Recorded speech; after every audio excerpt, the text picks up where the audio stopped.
పేరుకు క్రైస్తవ కుటుంబాలే కానీ లేచిన దగ్గర నుంచి గొడవలే. చెప్పాలి అంటే ఈ గొడవల స్వభావాలు మనలోనే ఎక్కువగా కనపడుతుంటాయి.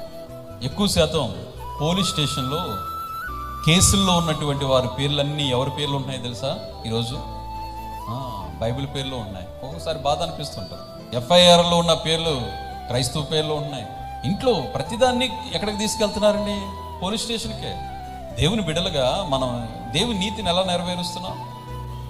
చిన్నప్పుడు కొత్తగా పెళ్ళి అయిందండి, కొడుకు కోడలు లేదా నవదంపతులు, వారి బాధలు ఏదో పడుతున్నారు, వాళ్ళ కష్టాలు ఏదో పడుతున్నారు, వాళ్ళ గొడవలు ఏదో పడుతున్నారు.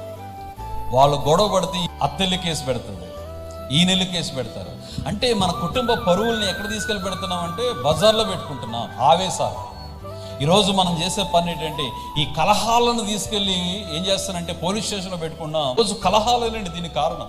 ఈ క్రైస్తవ కుటుంబాలు ఎక్కువ శాతం కలహాలు కనబడుతున్నాయి. దేవునికి వాక్యం సెలవిస్తుంది ఏంటంటే మన జీవితంలో అలాంటి కలహాలనే రాయి ఉన్నట్లయితే దేవుడు సెలవిస్తున్నాడు, ఆ కలహం అనే రాయి మన హృదయంలోంచి మనం తొలగించుకుందాము గాక.